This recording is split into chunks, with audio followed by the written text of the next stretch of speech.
Okay, let's look at whenever the crippled man at Lystra was healed.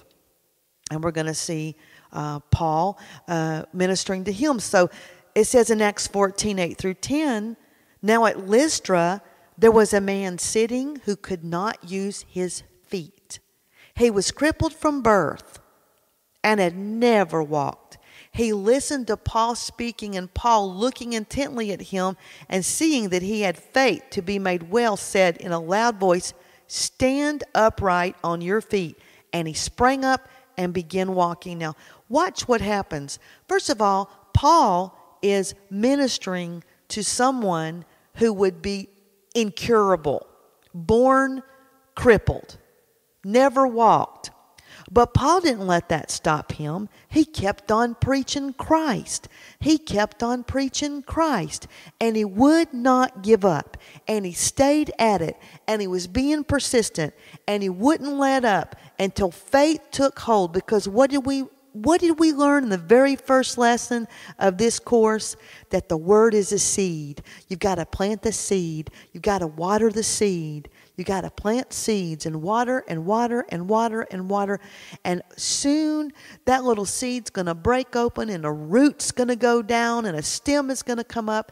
And there's going to be a root take hold in the soil, and the stem is going to rise up and produce fruit. And we have to stay at it until we see the fruit. We cannot get weary in well-doing. We cannot stay discouraged, yet we will get discouraged. We can't remain discouraged. We've got to encourage ourselves. We've got to stay at it. Just like the Apostle Paul. He didn't ever let up. He stayed at it. And he waited till he saw the crippled man at Lystra have faith. He saw the faith in his face. He saw the faith in his eyes. And at that point, he said, stand up on your feet. And he sprang up and began walking. It took immediately. Let's look over here at Romans 15:19. Miracles and wonders by Barnabas and Paul, through mighty signs and wonders, by the power of the Spirit of God. Remember, it's by the power of the Spirit of God. So that from Jerusalem and around into Illyricum, I have fully preached the gospel of Christ. Remember, it is the Spirit of God that was the administrator of healing in the ministry of Jesus, in the ministry of the apostles, and in the ministry of the saints today, the body. Okay, now we're going to look over here in Acts 19 again. This is Luke. Luke is making this report. And it's a different kind of healing. Healing transferred through cloth, aprons, and handkerchiefs. Kind of like the hem of Jesus' garment. Remember when the woman with the issue of blood reached out and touched the hem of Jesus' garment, and virtue left Jesus through the hem of his garment and healed the woman with the issue of blood? Well, there is a transfer of the healing anointing in cloth. Don't ask me why or how that happens. I don't know how it happens. I just know that it does, according to the Word. Some of you guys can do the scientific research on that and get back with us. But I want you to look at this next, 19, 11, and 12.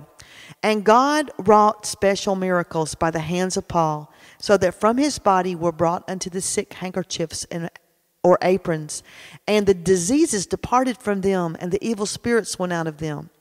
So there it is, the model being Jesus' robe, the hem of Jesus' garment, and then, of course, the Apostle Paul imitated that in his ministry, which means that we can pray over prayer cloths or handkerchiefs and send them to sick people and let them, put them on their pillow or lay them on their nightgown or whatever, so that by faith there's a transfer of the anointing for healing.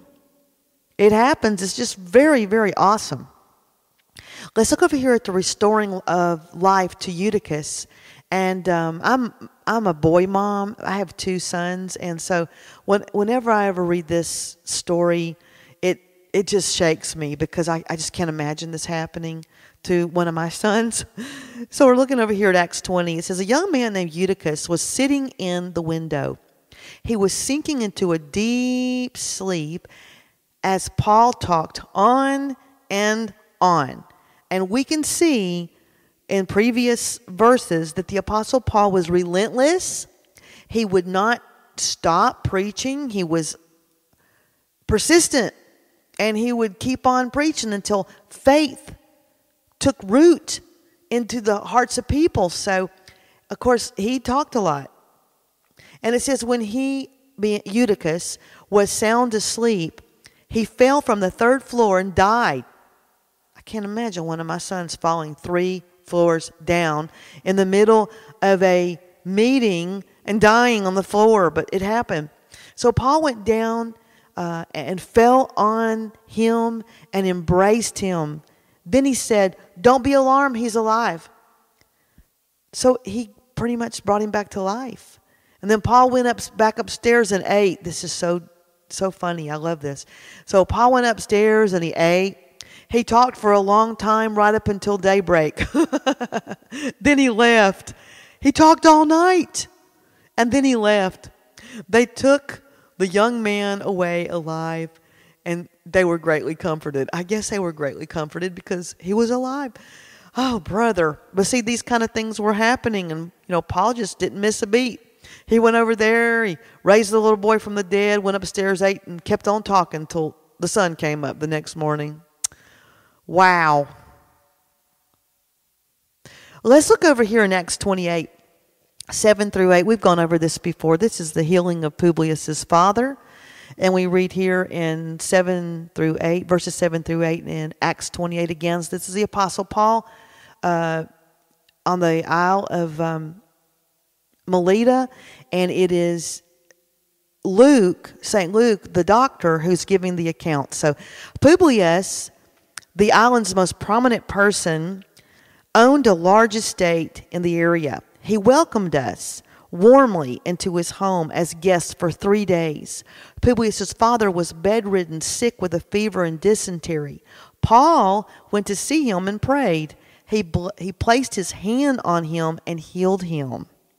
And there's a famous painting of the shipwreck on the Isle of Melita. And the Apostle Paul and some of the others are gathering sticks to make a fire.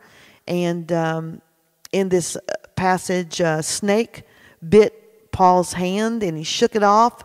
And it was a poisonous snake. And the people who witnessed it were amazed that Paul didn't get sick or die, because most people who were bitten by this snake either got deathly ill or just died. And so they were amazed that he just shook the snake off. And that's one of the reasons why it says in the Great Commission that you will take up serpents and they won't hurt you.